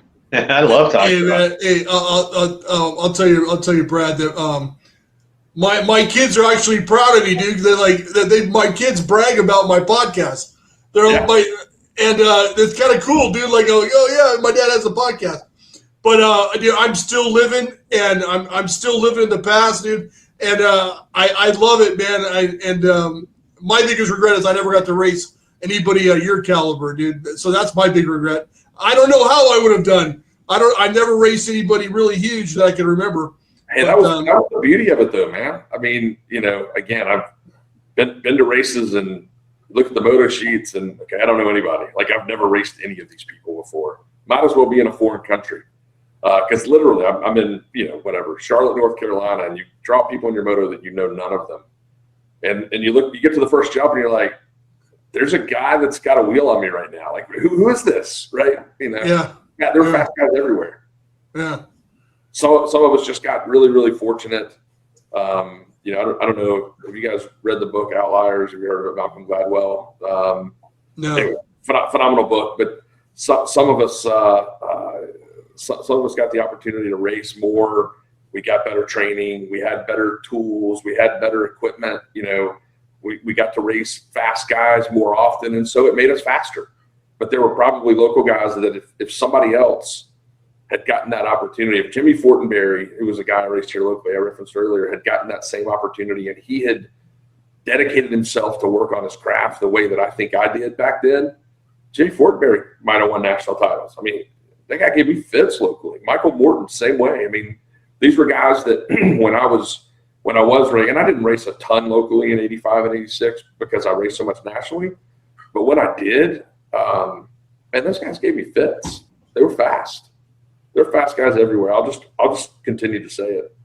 Some of us got the opportunity to if you watch a 17 and under expert main event like in the 80s, and the guy that finishes 8th place is probably the fastest local guy at his track. You guys were just all badasses. There were guys that taken out of the semi that were the fastest guy in their state. I mean, there you go. Exactly. hey, I know I brought Danny, Brad. I know I brought this guy's name up several times on the show, but this goes to your point. Okay, there was a guy by the name of Dave Wilson that was the fastest at my track. He raced for JMC on the first JMC team. Okay. This guy, I was on this guy's ass all the time, but I never beat him. I found a race online at I think it was an 82 in Burbank before I started racing. This guy was lightning fast, and he got out. He got a 7th in the main, and I was like, "Holy shit!" This guy was just. It goes to your point, dude. Like, yes, the guy in 8th place is the fastest guy at your track for sure. Yeah. I mean, you could go to the World Cup. The World Cup timing back then was a tough one for me personally because I aged up in April and the World Cup was always in June. And so, I think 80, 85, 86, I've got all the heavies that are in my class that have aged up already. But then you've got some guys who haven't aged up. Sean Callahan, Sean Riblett, Dean LaBerge, guys who, Factory GT, Factory 09, Kevin Collins, Factory Hutch, like guys who haven't aged up yet that are they're top 5 in their class above us, racing at the World Cup, with us. It was a tough time, but it was, again, you look at the main events in the 85, 86 time period in my age class. There were 3 or 4 of us that you would expect to be in every one of the mains, unless somebody fell, and then the other 4 might come from another 15 guys. And at any of those races, any one of the 8 could win the main event. Yeah. That's amazing, man. I have a memory of a couple guys that I raced local with. One guy, his kid's name was Alex Dameron, and he probably not the biggest name in the sport, but at our local level, he was one of the baddest dudes there. And I was at the U.S. Nationals in Bakersfield, and I seen him beat Billy Griggs in a moto, and I got goosebumps, dude. I was like, Alex just beat Billy. Because Billy is like a god to us. You know what I mean? Looking back at it, and then there was another guy, Donovan McCurdy, and he raced for Factory Boss, and he got on Factory CW for a short moment. I seen that guy race some of the biggest names in the sport, and I'm like, God, that guy does gates with us. I love, and he at a national level, he's just one of the other fast guys. Yeah, well, Donovan posted on a Facebook post yesterday or today that I was in. There was a picture of 2 guys that were from around our age class, and I thought the free agent guy was John Hamilton. It turns out I think it might have been Matt Hayden. But Donovan chimed in and said, "Hey, Brad, I don't know that you really know me, but we saw your name all over the place. In '86, I won the 14-15 Open at the Murray World Cup, and I was really looking forward to being there because I knew you were going to be there, and I wanted to race you." And I'm like, "That's cool."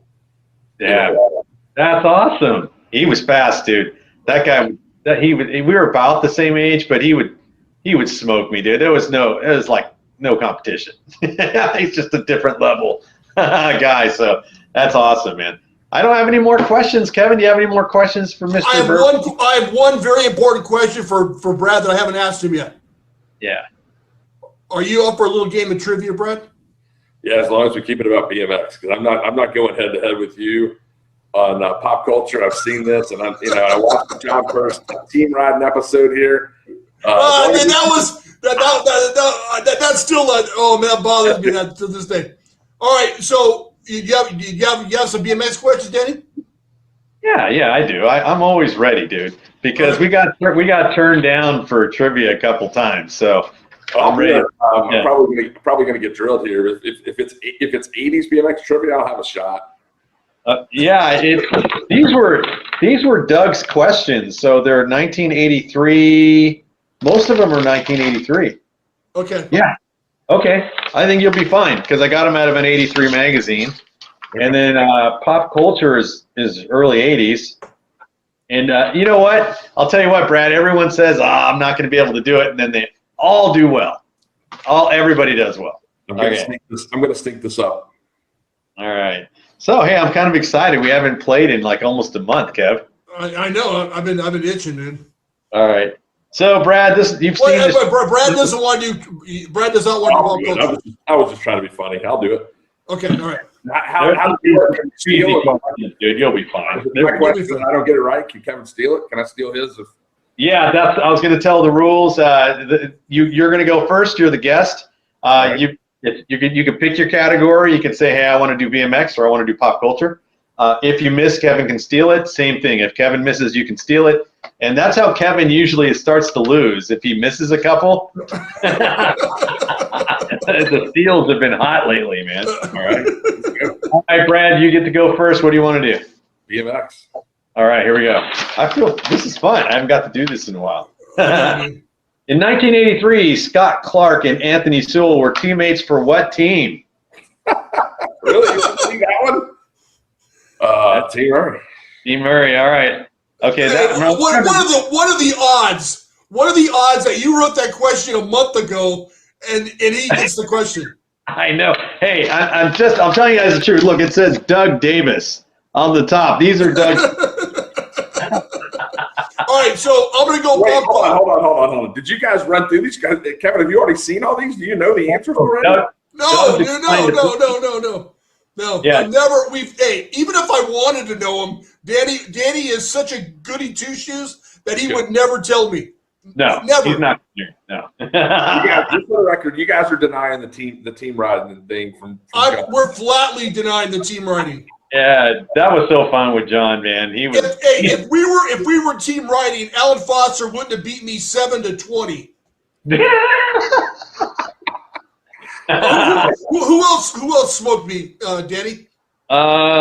Man, you got beat a couple times in a row, and someone really put the hurt to me. I forgot who it was. Dang, that's a good question. Anyways. Because I know that we interviewed a couple guys that didn't want to play, and then we played a couple shows in a row, and I can't remember, man, honestly. Maybe it was Galen. Oh, Galen did beat you. He was surprisingly really good at it. All right, so I'm going to leave the BMX to Brad. I'll go pop culture. You're such a weenie, dude. All right. He doesn't want to do pop culture, so that's why I'm going to do pop culture. He's going to do them. He's going to have to. We're going to run out of questions. 105 million viewers watched the conclusion of this TV show in 1983. What is that TV show? MASH? It's MASH. MASH is the correct answer. Hey, did you know, Brad? Were you going to say MASH? Brad's a little younger than us, dude, so that would have been a little tricky one. All right. I'm 55, yeah. All right, let's go. Let's do it. What do you want to do? I'll go BMX. Prior to Diamondback, Harry Larry raced for what team? Oh, gosh.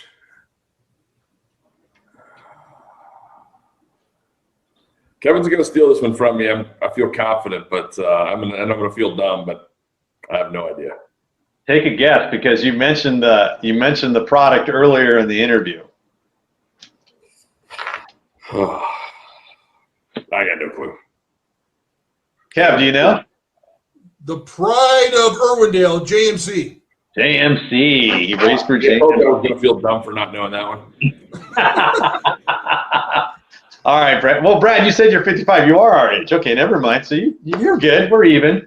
All right, what do you want to do? I'll go BMX. All right, it's BMX. Okay. Oh, you stole Kev. That's right. All right. Yeah. In 1983, Misty Dong raced for what factory team? Female racer, Misty Dong. The late, great Misty Dong. Raleigh. Good job, Kevin. All right. That's good. Okay, going back to Brad. What do you want to do, Brad? I'll go pop culture since he would BMX. There you go. All right, here we go. What Star Wars movie debuted in 1983? Which of the 3 Star Wars movies debuted in 1983? 12.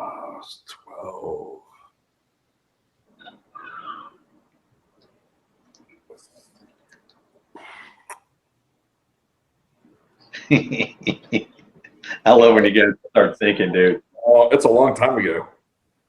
Very long time. Yeah, I think it's Empire Strikes Back. Oh, Kevin, do you know? Return of the Jedi. Return of the Jedi came out in 1983. All right. Okay, Brad, don't worry. I'm going to throw you some softballs. All right, Kevin, back to you. Pop culture. Pop culture, here we go. Al Pacino starred in what legendary movie in 1983? Scarface. Scarface. Good one, man. All right. Okay, let's go, Brad. What do you want to do? BMX. In 1983, Lee Medlin raced for what factory team? Kuahara. Kuahara. Good job. Oh, I would have said GT. Oh, wow. Okay. I'm going to give him another point. No, I'm just kidding. All right, Kevin. BMX. In 1983, what bike company made the Formula One? Diamondback. Diamondback. Good job, dude.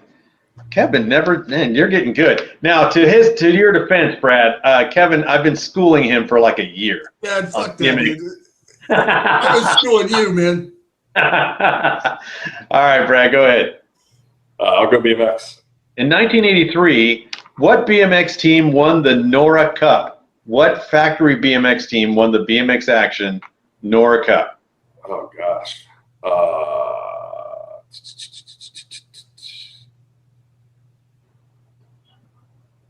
I'll say GT.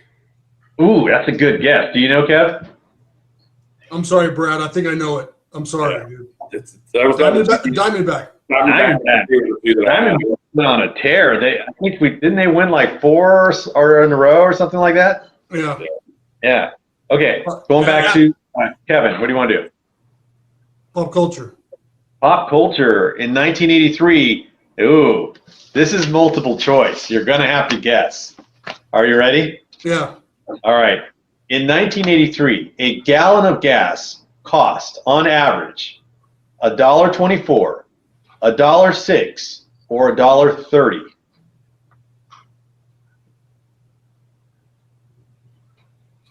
$1.24.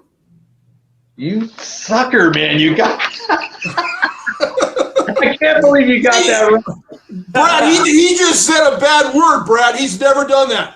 I said sucker. I didn't say the F word. Oh, okay, all right, okay. I thought we. Clearly said sucker. I can't believe you got that right, dude. I was thinking, okay, Brad could steal this one because I was thinking Kevin's going to go to the lowest number, but you didn't, dude. You went to $1.24. Hey, can you guys imagine paying $1? Hey, dude, how much does gas cost in Alabama right now, Brad? $5.50. $5.50. That's kind of like us, right, Kev? I've never paid attention. You never pay attention? Oh my God, dude!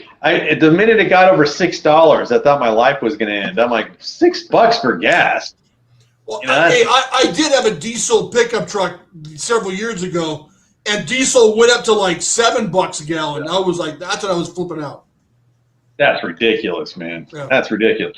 All right, so let's see. That was who got the last one? Kevin. Okay, Brad, your turn. BMX. All right, here we go. Let me switch the pages again. All right. In 1983, what company made the Cameretta frame? 1983, what BMX company made the I might be saying it wrong, Cameretta. Camaretta. I have absolutely no clue. It's one of the big manufacturers too. Okay. I mean, I don't believe that's GTE. I'll say Diamondback. It's a good guess. Kev, do you know?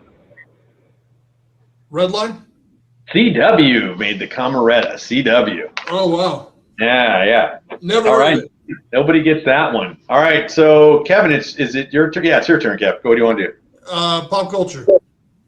Matthew Broderick stars in this 1983 movie featuring a supercomputer that almost starts World War III. What's the name of that movie? War Games. War Games. Good job, dude. All right. Who was his co-star? Oh, I don't know. You remember, Brad? No clue. It was Ali Sheedy before she did The Breakfast Club. Okay. Was it really? Mm-hmm. I got to go back and rewatch that now. Okay, so let's go to Brad. What do you want to do, Brad? Let's go BMX. In 1983, National frames were made by what company? National Frames. National Pro frame was made by what company? Can I throw him a hint, Kev? Yeah. Sean Texas was on that team. And Ronnie. Yeah, so Proneck, I guess, is what Proneck. Proneck's the correct answer. All right. Okay, Kev, what do you want to do? BMX. BMX. Here we go.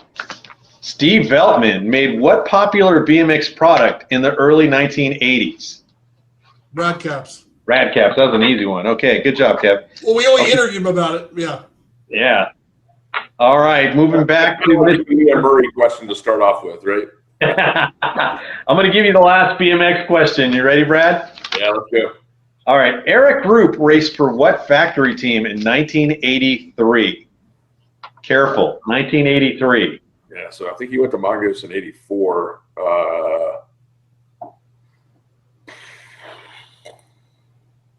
Profile. Good job. Good job. All right. Okay, Kev, we're going to pop culture, and that's all we got left. Are you ready? Yeah. All right, here we go. What did McDonald's release in 1983? It was a food product. What did they release in 1983? McDonald's.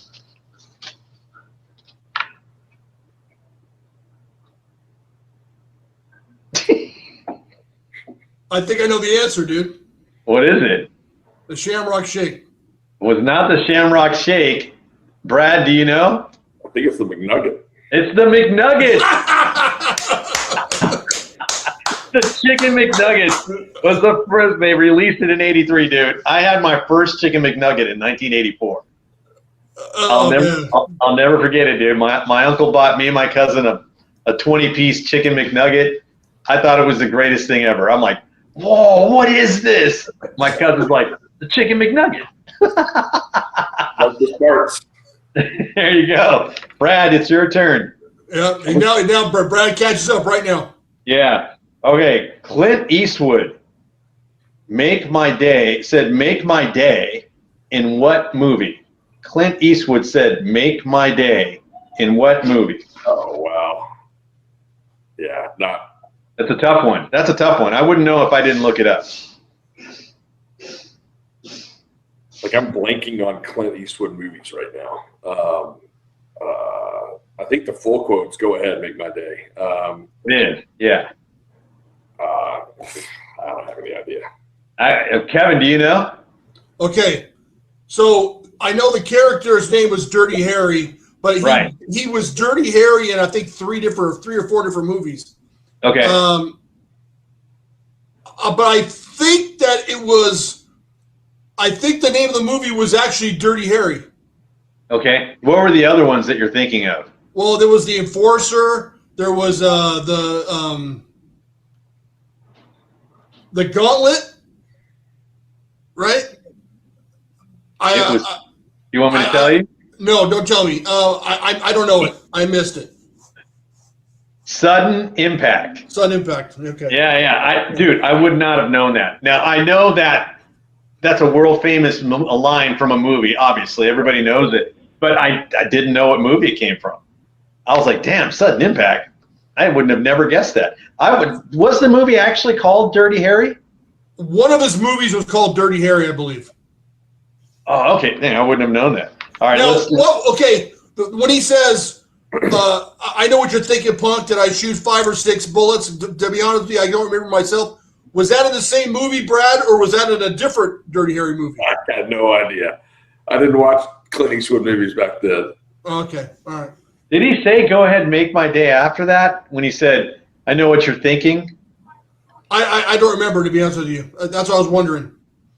I'm sure someone will comment on the video when we release it. Yeah, man, we were horrible at Clint Eastwood. Sorry, Clint. I love Clint Eastwood movies, by the way. Oh, dude, Bridges of Madison County, dude. Have you guys ever seen the movie? It's more of a recent movie that he did within the last few years. Mule, where he plays like this drug mule. That was a great movie, dude. Great movie, man. I love that movie. Yeah. All right, so we're going back to Brad. Brad, are you good with the Kardashians? Because I got a Kardashian question for you. Here we go.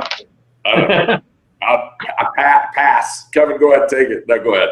No, you got to go. I don't even know if I can get it. Yeah, we got to get. Hey, you're gonna have to do like Kevin Hull did. He just opened up the door and yelled out to his wife, "What is it?" Y'all are about to start testing my Google powers. There you go.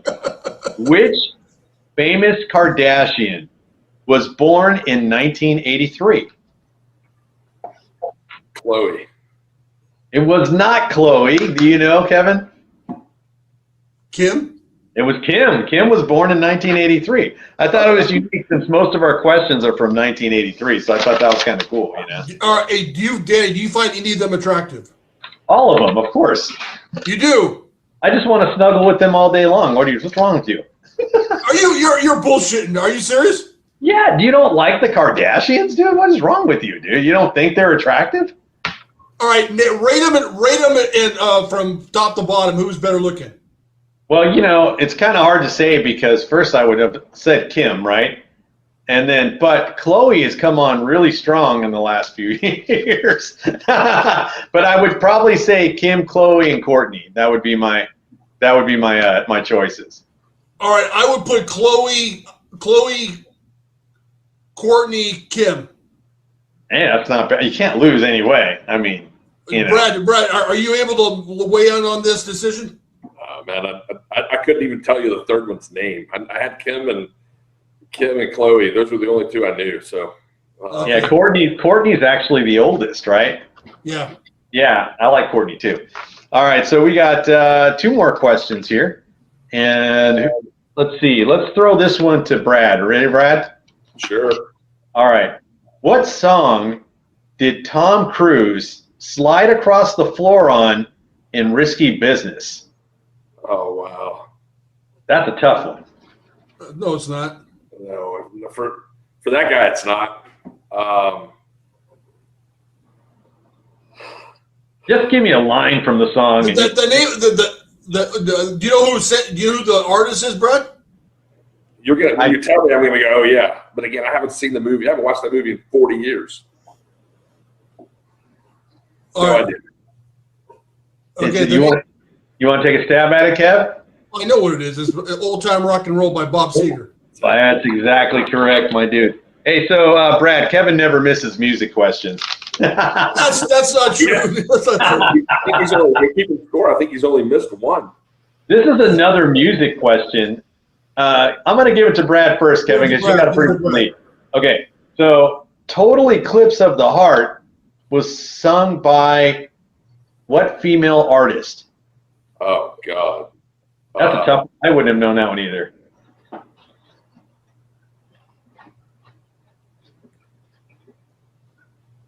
mean, I can hear the song. Yeah, but just tell us who it is. I don't care. It's not like it makes sense. I'm sorry, man. I'm sorry. Stop apologizing, dude. Who was it?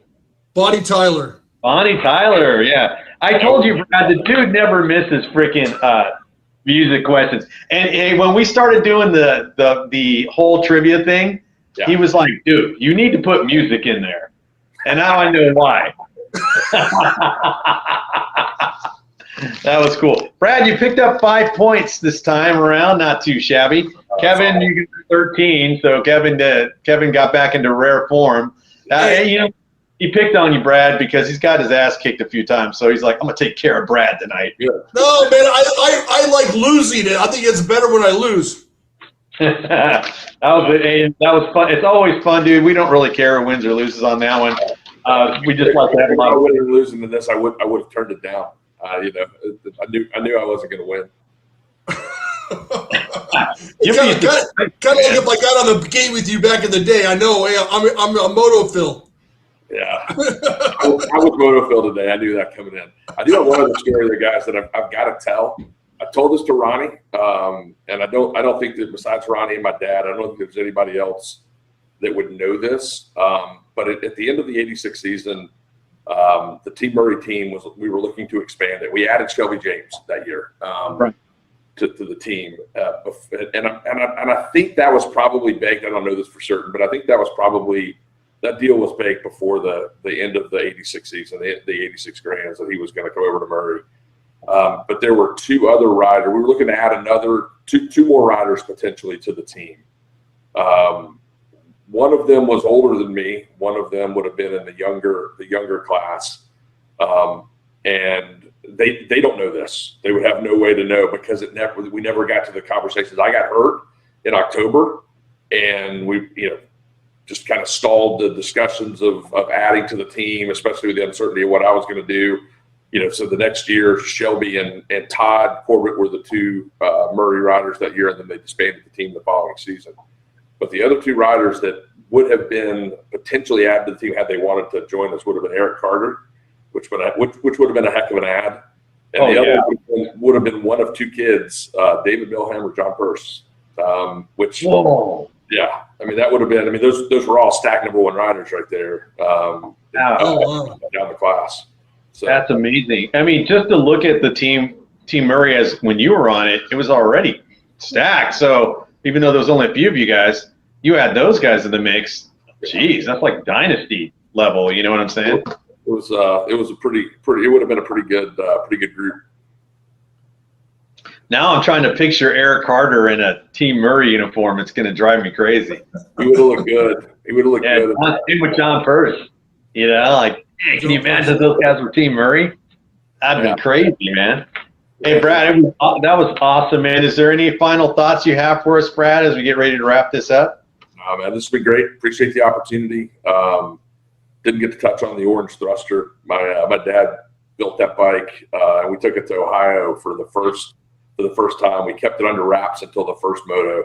So I warmed up on a regular bike, and then we brought it out for the first moto. And I drew Kevin Collins in my moto. I chased Kevin around all weekend. Couldn't catch him, couldn't beat him. But all they could talk about was that orange bicycle behind him. That was the first BMX bike that had the fluorescent colors, the crazy colors. And it was something that my dad put together. It was really cool.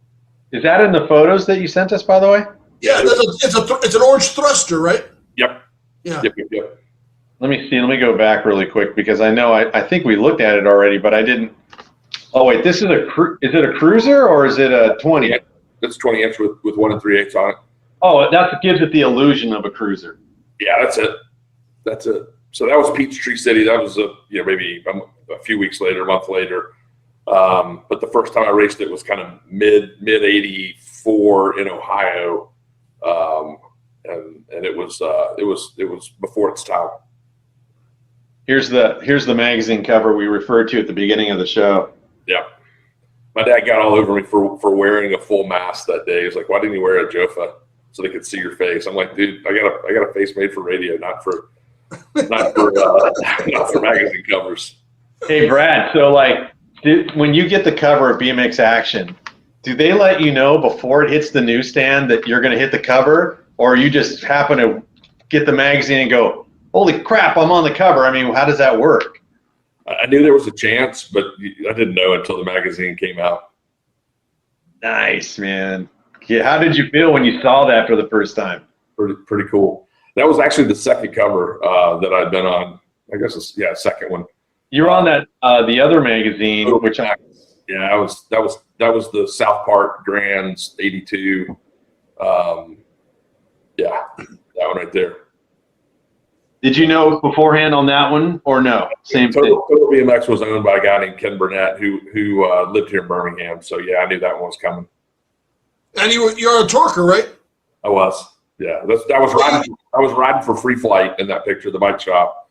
That was the thing that's the reason I love the picture. That's not a very good photo, but it's got Jensen and Ward and all those guys because it's me, a bike shop guy in front of all the factory guys, which was dude. I love it, dude. This shot here, it looks like I think it's I want to say it's a JMC rider, and you're Dyson with them. That's Sam Arilano. Yeah, JMC. That's a badass shot, dude. Yeah, I love this stuff, man. Kevin already put that sizzle reel together with the music in the background. Kevin's the master of that, man. I don't even try to. Dude, that's my favorite part of doing the show, dude. Yeah. I don't even try, Kev, to do a better edit because I'm like, that is so cool, man.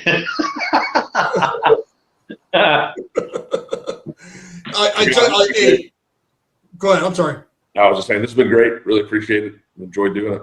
Oh, thanks, dude, Brad. Hey, thanks for coming on, man. Me and Kevin, his famous line is always pinch myself, when we get to talk to guys like you. And it's an absolute pleasure, man. Thank you for being so nice to us and giving up a lot of your Sunday evening. We certainly appreciate it.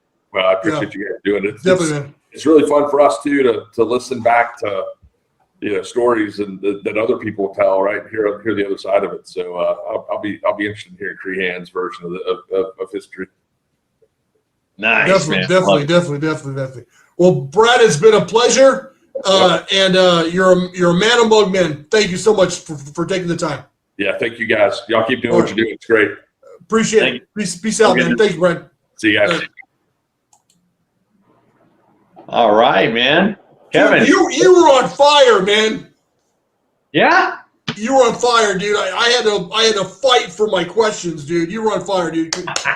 Good job. Sorry, man. I try not to bogart the questions, but No. They were all great questions, man. Before we say goodbye, we did something this week that I still cannot believe we did. After all the people that we've talked to, all the episodes that we've done, this last week is probably the biggest thing of my BMX experience. Would you agree? 100%. 100%, yeah. We were able to vote for the Hall of Fame.